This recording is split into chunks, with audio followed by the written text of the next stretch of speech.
em 1 aos Tessalonicenses, capítulo 3. 1 Tessalonicenses, capítulo 3.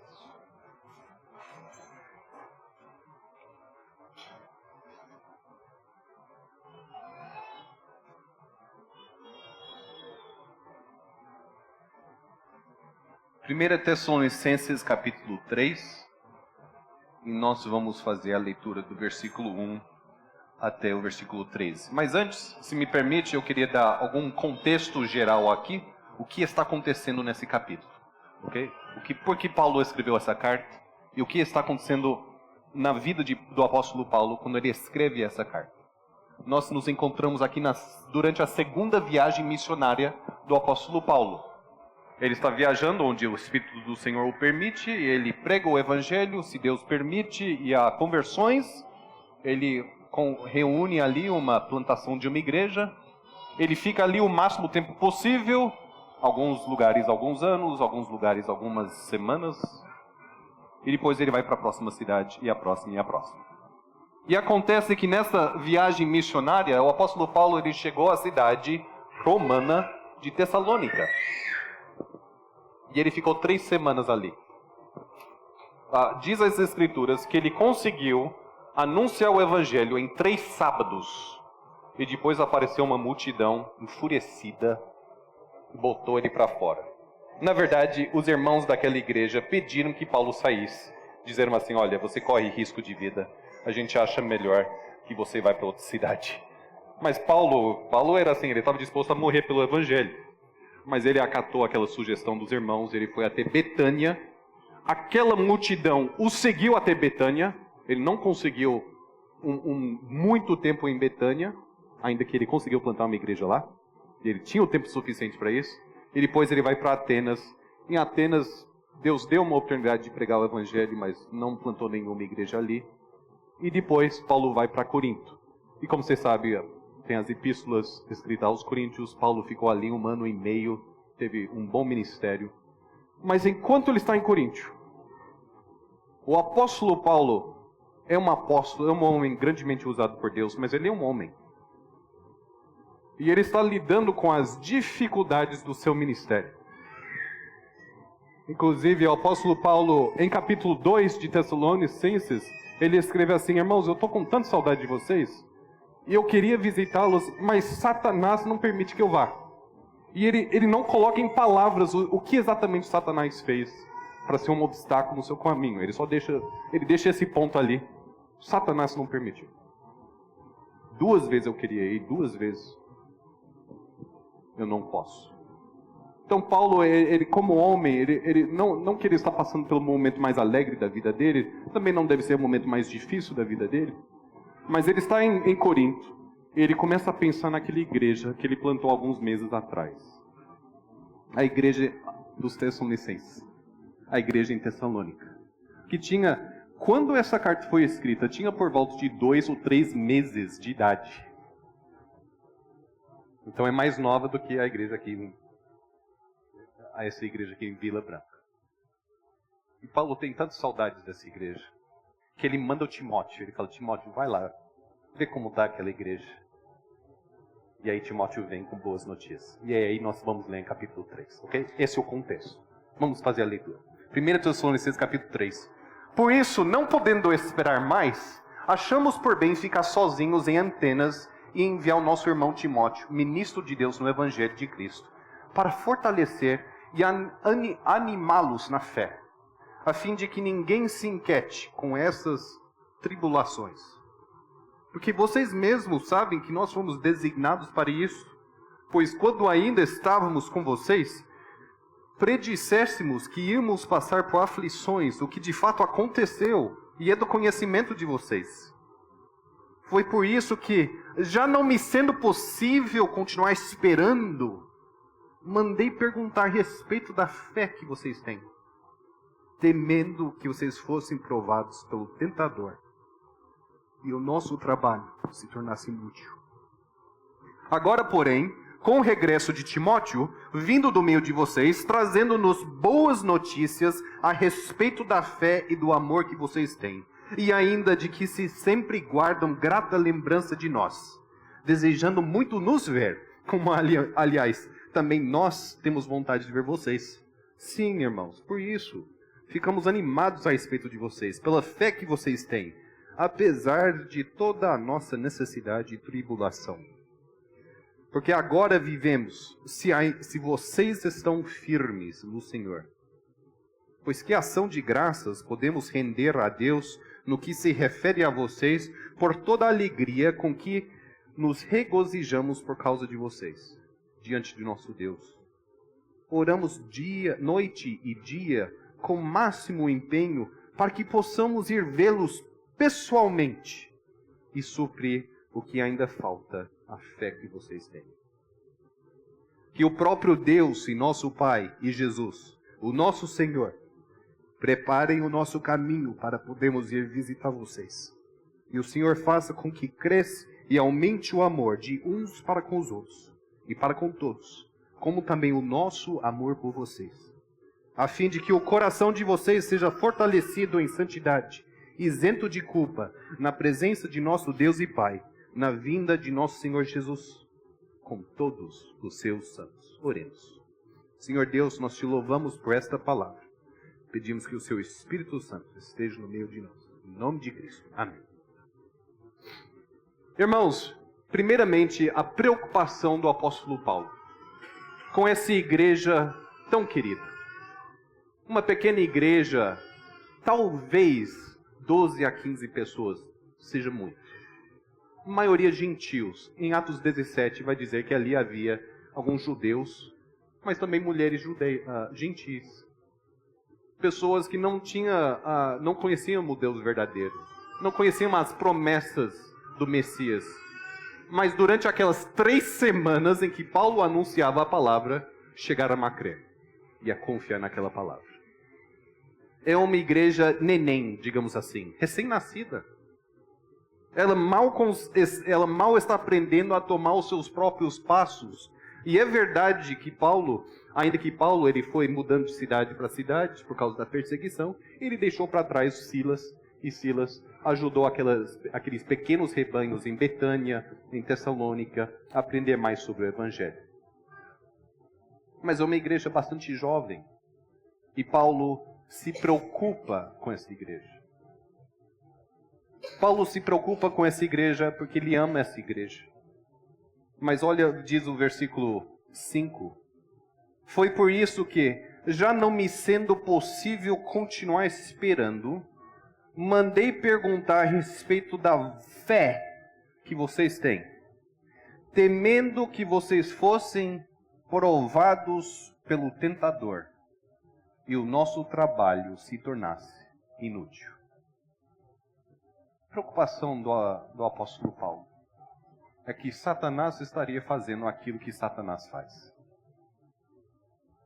Irmãos, esse não é o foco do nosso estudo hoje à noite, e também eu sei que não é novidade para vocês, mas Satanás odeia este trabalho. Satanás odeia plantação de igreja.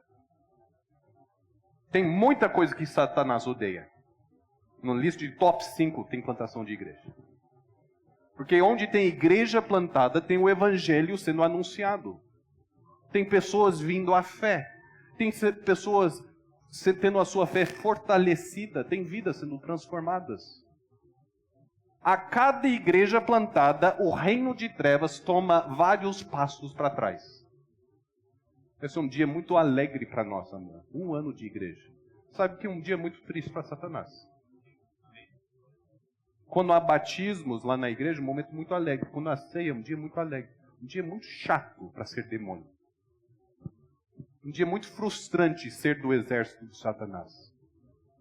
Porque como Paulo vai dizer, o tentador, ele deseja fazer com que esse trabalho do apóstolo Paulo, e não só do apóstolo Paulo, mas o avanço do reino de Deus seja inútil, não proveitoso. Ou seja, ainda que tenha um certo embalo, que acabe o combustível. E aquilo não avança, fica parado. Paulo não duvida que Satanás tem o seu olho, o seu olhar sobre a igreja dos Tessalonicenses. Ele sabe o contexto ali. Diz Atos 17, que é aquela grande multidão enfurecida que perseguiu o apóstolo Paulo, não só em Tessalônica, mas depois também em Betânia. Quem estava à frente disso eram judeus com ciúmes. Uma cidade onde a liderança religiosa é tomada por ciúmes. Eu quero, é meu, ele não. O que é verdade não importa. O que importa é eu tenho a primazia, que eu tenho o louvor dos homens. Isso resume bem a cidade de Tessalônica, a cidade principal ali no Império Romano. Uma cidade que gozava de certa liberdade, não pagava alguns impostos que as outras cidades romanas pagavam, de tão importante que era. Uma cidade que tinha muito a ver com aparência, com poder, com ostentação. E a liderança religiosa daquela cidade, entre os judeus, tinha essas mesmas qualidades. E aí aparece o apóstolo Paulo pregando o simples evangelho. Ide a Cristo, todo aquele que está cansado, encontre o descanso da sua alma. Em 3 semanas já tem uma igreja de gente que está descansando no Senhor. Satanás não deixa quieto. Queridos, a verdade é que Cristo é por nós. Portanto, quem pode ser contra nós? E é verdade que Jesus prometeu que as portas do inferno não prevalecerão contra a igreja de Cristo. Mas isso não quer dizer que Satanás não vai tentar prevalecer contra a igreja de Cristo. Ele é o pai da mentira. Ele é aquele que acusa os santos. Ele é aquele que cria distância entre aqueles que Jesus juntou em amor. E Pedro e o apóstolo Paulo diz aqui no versículo 5, a minha preocupação, eu estava temendo que o nosso trabalho se tornasse inútil. E aí chega o Timóteo e diz, olha, quem está fazendo um trabalho inútil é o próprio Satanás. Porque a igreja continua. A fé dos irmãos continua. Ela é jovem, ela é nova, ela tem os seus medos, os seus receios e as suas fases de aprendizado, mas ela continua. Inútil é lutar contra a vontade do Deus Todo-Soberano. Irmãos, Satanás também odeia esta igreja. E uma das maneiras que Satanás procura prejudicar uma igreja é trabalhando nas famílias. Porque o que é uma igreja senão famílias juntas, famílias reunidas para servir ao Senhor? Não se surpreendem quando Satanás trabalhe na sua família. Estas questões que nós vamos conversar daqui a pouco. A fé, o amor e a memória. As 3 maneiras que Satanás procura enfraquecer uma igreja, uma família, uma vida, é na fé, no amor ou na memória. Mas as boas novas vindas desta igreja, o apóstolo Paulo, é que esta igreja, agora veja ali, no versículo 6. Agora, porém, com o regresso de Timóteo, vindo de meio de vocês, trazendo-nos boas notícias a respeito da fé e do amor que vocês têm. E ainda, de que sempre guardam grata lembrança de nós, desejando muito nos ver, como, aliás, também nós temos vontade de ver vocês. Paulo recebe com grande alegria as boas notícias de Timóteo acerca da igreja em Tessalônica.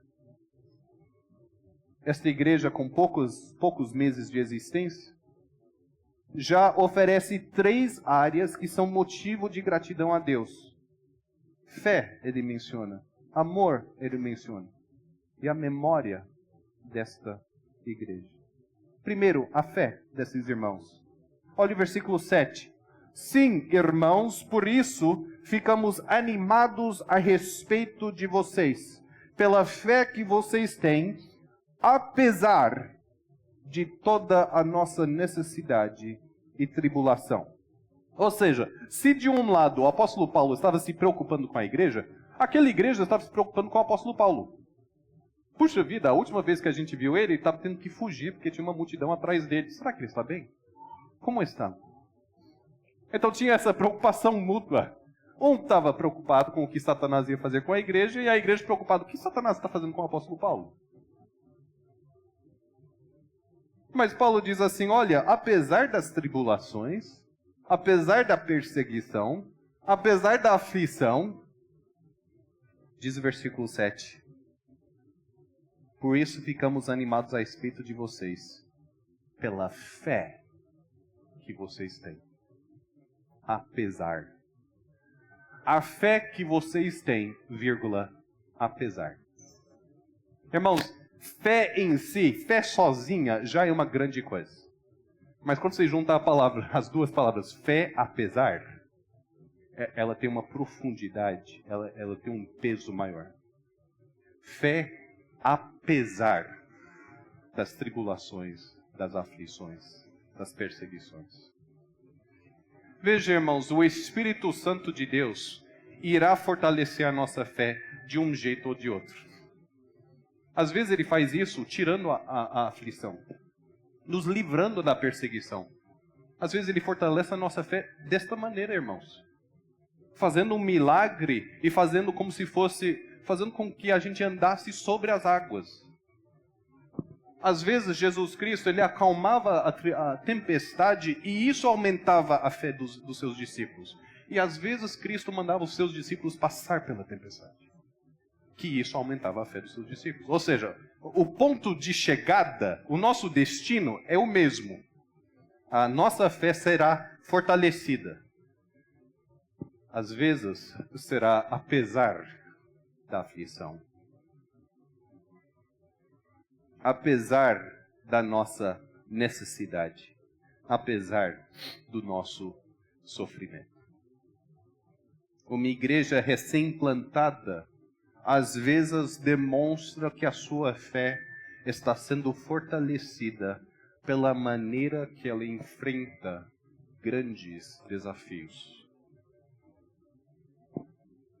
E o apóstolo Paulo diz, a sua fé, as suas necessidades são grandes, a tribulação são grandes, a perseguição é grande, mas a fé, diz o meu servo Timóteo, o meu irmão Timóteo, ele nos dá o testemunho de que a fé de vocês é maior. A fé de uma igreja recém-plantada. E eu até faço a brincadeira aqui, Rubner, 3 marcas de uma plantação saudável. Não são 9 marcas, são 3. Fé, amor e memória. Mas fé é uma dessas. Você sabe que a igreja foi bem plantada quando, não que ela necessariamente ela tem fé em várias categorias, mas a fé que ela tem é firme. Veja, irmãos, em 3 semanas não dava para o apóstolo Paulo passar uma biblioteca de conhecimento teológico para aquela igreja. Ainda mais sendo gentios, que não conhecia, não tinha a bagagem de Moisés e Abraão e todos os termos teológicos. Então a gente não vai brincar aqui de que essa igreja em Tessalônica era uma igreja assim como um conhecimento absurdo teológico. Claro que Silas estava trabalhando isso, mas era uma igreja de 3 meses no meio de gentios. O ponto não é que tinha fé em muitas áreas, com muito conhecimento. Tinha pouco conhecimento. Mas não era um conhecimento, não era uma fé superficial, era profundo. No pouco que entendiam do Evangelho, era profundo. No pouco tempo que estavam sendo expostos ao verdadeiro Evangelho, o conhecimento e a fé deles era fundo, profundo, não superficial. É assim que se mede não a saudade, mas a saúde de uma plantação de igreja. Não é se todo mundo tem mais conhecimento. Se mede no conhecimento que eles têm. Se aprofundou a sua fé. Estão um pouquinho mais firmes do que o ano passado. Eles confiam um pouquinho mais na obra que Deus está fazendo. Eles estão dispostos a confiar um pouco mais no Deus Trino. a descansar um pouco mais nos braços do nosso Salvador Jesus Cristo. Em nenhum momento Paulo vai dizer os números que cresceu a igreja, em números. O que ele vai dizer é que cresceu em fé. E que ele dá graças a Deus por isso. Fé apesar das circunstâncias, fé apesar do contexto, fé apesar da perseguição. Nisso esta igreja é um exemplo para nós, porque a fé que ela tem não é uma fé que evapora no calor. E quando surge um momento quente, já era. Não era assim essa igreja. Não só isso, mas diz ainda no versículo 6, trazendo-nos boas notícias a respeito da fé e do amor que vocês têm. Fé e amor. Amor desta igreja. Com tão pouco tempo, o apóstolo Paulo faz menção do amor que aqueles irmãos tinham, não só para com ele e os obreiros que estavam servindo com ele, mas o apóstolo Paulo diz assim, olha, o que destaca é o amor que vocês têm uns pelos outros. O amor que vocês têm uns pelos outros. E ainda no versículo 12, ao terminar esse trecho, a oração do apóstolo Paulo, no versículo 12, é que o Senhor faça com que cresça e aumente, não a membresia, mas que cresça e aumente o amor de uns para com os outros e para com todos, como também o nosso amor por vocês. É assim que você mede a saúde de uma plantação de igreja, pela fé, pelo amor. Alguém disse que o amor é o calor do Evangelho. O amor é o calor do Evangelho. É aquilo que você sente numa noite fria, e que te atrai até o local onde tem ali um fogo. É o quente. O que nos atrai ao Evangelho é o calor, é o amor que uns têm com os outros. Eu cito aqui João capítulo 13, se você está aberto ali a sua Bíblia, você pode virar para João capítulo 13 e olhe as palavras do nosso Senhor Jesus Cristo. Em João 13, olhe o versículo 34 e 35.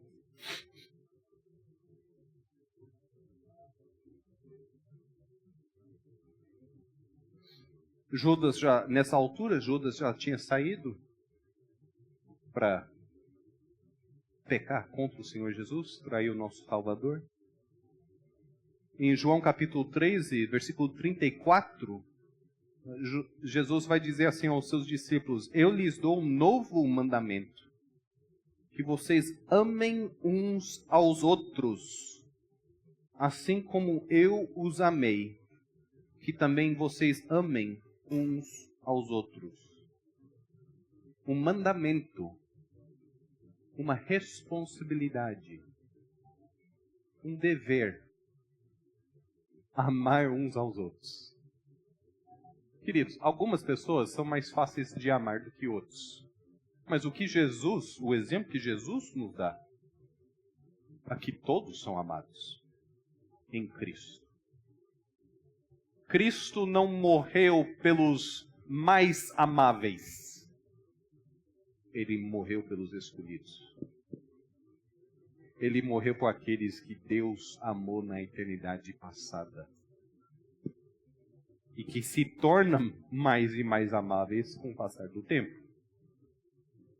E aí Jesus vai dizer no versículo 34, eu lhes dou um novo mandamento, que vocês amem uns aos outros. Assim como eu os amei, siga nos meus passos, faça o que eu faço. Também vocês amem uns aos outros. Mas não só isso, olha o versículo 35. Nisto todos conhecerão que vocês são meus discípulos, se tiverem amor uns aos outros. Pensando aqui na igreja lá em Tessalônica, o amor que aqueles irmãos tiveram uns com os outros, aquilo servia de evangelismo, queridos. Jesus Cristo está dizendo aqui em João, a maneira como vocês se amem, isso é um testemunho para com todos, não só para as outras ovelhas. que seria a aplicação principal aqui desse versículo 35. Mas para aqueles que não são desse rebanho, aqueles que ainda não confiaram em Jesus Cristo, o amor é o calor do Evangelho. O que atrai as pessoas a um povo que está sendo amado por Cristo e que ame em Cristo, o que atrai as pessoas é esse amor. É por isso que o apóstolo Paulo, ao escrever à igreja em Tessalônica, ao escrever aos Tessalonicenses, ele diz, olha, graças a Deus, que em tão pouco tempo vocês aprenderam a amar tanto. Em tão pouco tempo, aprenderam a amar tanto.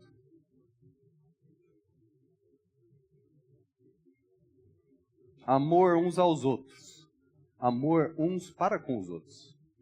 É a base, é o fundamento do evangelho, do evangelismo. Evangelizar é mais do que só amar, tá, gente? É mais, é falar, é abrir as escrituras. Mas não pode, o evangelho, evangelizar não existe sem o amar. Vidas são atraídas pelo evangelho, pelo amor que nós temos e recebemos em Cristo. Mas tem um terceiro aspecto. Nessas 3 marcas de uma plantação saudável, lá em 1 aos Tessalonicenses, capítulo 3. O que Paulo destaca é a fé daqueles irmãos, o amor daqueles irmãos e também a memória daqueles irmãos. Isso em 1 aos Tessalonicenses, capítulo 3, olha ali, versículo 6. A segunda parte. Boas notícias a respeito da fé e do amor que vocês têm, e ainda, de que sempre guardam grata lembrança de nós, desejando muito nos ver, como aliás, também nós temos vontade de ver vocês. Aqui parece numa primeira leitura, parece um comentário à parte que o apóstolo Paulo faz. Mas está dentro da frase de boas notícias vindas de uma igreja recém-plantada. A fé deles, o amor deles, a memória deles. Eles tinham lembrança não apenas do apóstolo Paulo, por quem eles tinham muito amor, claro. Mas esta igreja é uma igreja que lembrava como Deus agia no seu meio. Como Deus estava agindo no meio deles. Queridos, a memória de uma igreja é algo vital. Não ficamos no passado, não vivemos no passado, claro, mas não podemos esquecer do que Deus tem feito conosco ao longo da nossa jornada cristã. Uma igreja que perde a sua memória, falta pouco para ela perder a sua esperança. Que é o caso do Velho Testamento todo. O povo de Israel esquecia que quem é o Deus que nos trouxe para a terra prometida. Quem é o Deus que nos libertou do Egito? Que criou um caminho não um caminho meio molhado, mas um caminho de terra seca no meio do Mar Vermelho. Quem foi esse Deus? Então se ele cumpriu as suas promessas no passado, ele há de cumprir as suas promessas no futuro. É isso. Memória é isso. Você lembra como Deus tem sido fiel para que a sua esperança esteja na fidelidade futura do seu Deus. Você lembra como Jesus tem nos amado para que a sua esperança no amor futuro do Senhor Jesus Cristo seja estabelecida, seja fortalecida. Uma igreja que perde a sua memória de onde nós vimos e o que Deus tem feito por nós, em tão pouco tempo ela perde a sua esperança. Ela acha, sempre fomos assim. Sempre fomos desse jeito. Nasci pronto. Diferente é o povo que vem de... nós nunca fomos deles. Nosso grupinho aqui... Não, mas tem história. Igreja tem história, família tem história. Como eu falei, não precisamos viver no passado, mas precisamos lembrar o quanto Deus tem sido fiel para conosco. E Paulo destaca isso.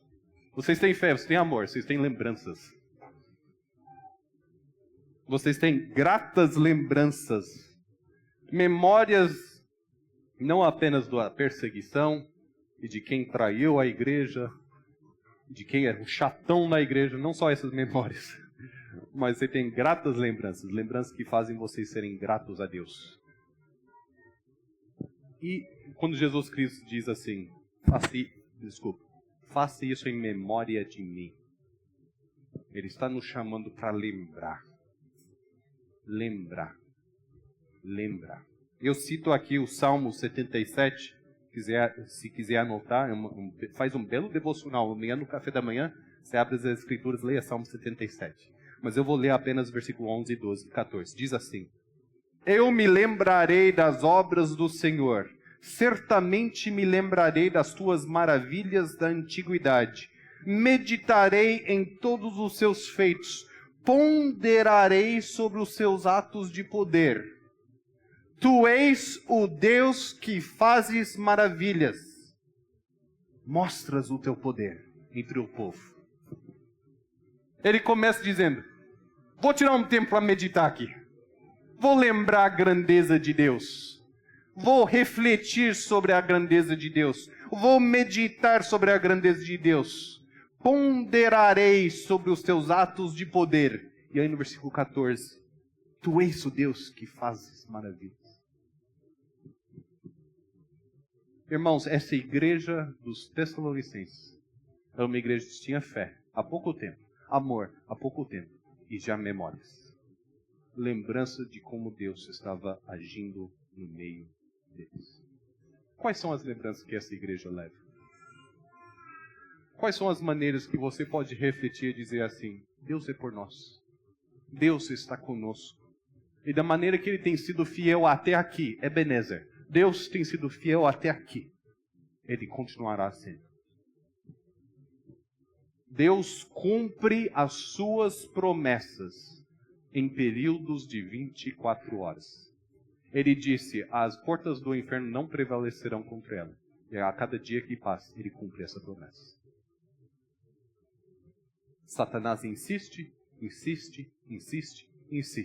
O final da história, quando terminar os últimos segundos do segundo tempo, a resposta, a verdade, é que o inútil é ser Satanás.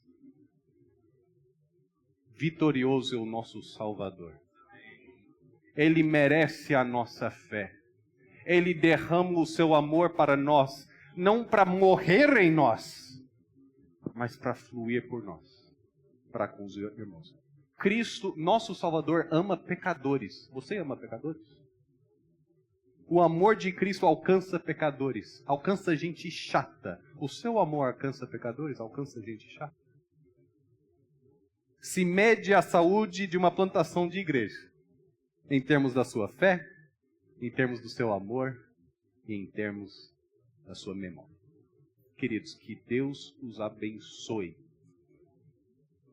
Posso orar por vocês? Oremos.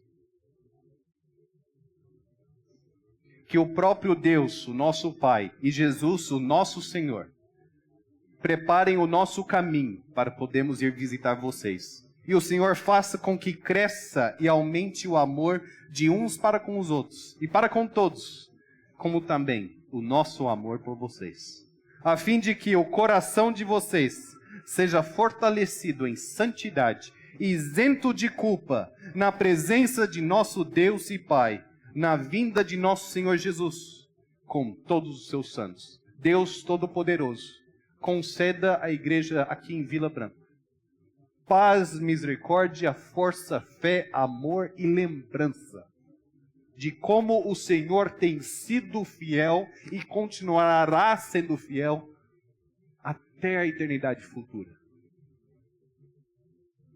Anime os meus irmãos.